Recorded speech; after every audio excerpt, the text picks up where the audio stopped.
নমস্কার, শুভ সন্ধ্যা। আজকে আমরা কিডনি ডিজিজ সম্বন্ধে কিছু জানবো। সেটা আপনাদের জানাবো, যেটা হচ্ছে ডায়াগনোসিসের পর কিছু কিছু পরিবর্তন কিডনির হয়ে থাকে, যদি সেটা এফেক্টেড হয় তবে, আর নয়তো নর্মাল কিডনির ক্ষেত্রে কোনো রকম হয় না। তো সেই ক্ষেত্রে যেটা প্রথমে যেই রোগটা আমি বলবো সেটা হচ্ছে নেফ্রোলিথিয়াসিস। কিছুই না, নেফ্রোলিথিয়াসিস এইটা হচ্ছে কিডনিতে পাথর জমে যাবে, একটু ফুলে যাবে, এইটা হচ্ছে স্ফীত হবে আর কি। এটাই হচ্ছে এর সিমটমস, বা বাইরে থেকে এটাই দেখে বোঝা যাবে। তারপর হচ্ছে হাইড্রোনেফ্রোসিস। এই ক্ষেত্রে এক্সেসিভ ফ্লুইড কিডনিতে জমা হবে, তার ফলে কি হবে, কিডনির আকার বড় হয়ে যাবে। মোরলেস সবগুলোতেই কিডনির আকারের পরিবর্তন হয়।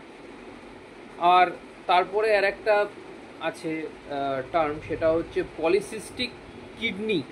পলিসিস্টিক কিডনি মানে কিডনির গায়ে, কিডনির যে ওয়ালটা আছে ভিতরে, সে গায়ে ছোট ছোট সিস্ট জমা হবে, ফলে ঠিকমতো ইউরিন পাস হবে না, পেটে যন্ত্রণা হবে।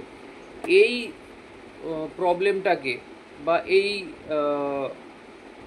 অবস্থাটাকে বলা হয় পলিসিস্টিক কিডনি।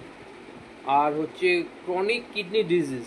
এই ক্ষেত্রে ব্লাড কিডনিতে জমা হয়, ফলে ইউরিনের মাধ্যমেও ব্লাডই বেরোয়। তো এই প্রবলেমটি হলে আপনি ভাববেন যে আপনার ক্রনিক কিডনি ডিজিজ হয়েছে। আর লাস্ট যেটা হয় সেটা হচ্ছে পাইরোনেফ্রাইটিস। এটা কি হচ্ছে, এইটা কিডনির আকারটা বড় হয়ে যায় ব্যাকটেরিয়াল ইনফেকশনের জন্য। মূত্রস্থানে জ্বালা হতে পারে, অনেকে আমরা এটা ইউরিন ইনফেকশন বলে ভুল করি, কিন্তু এটা ইউরিন ইনফেকশন নয়, এটা হচ্ছে নেফ্রো সরি পাইলোনেফ্রাইটিস।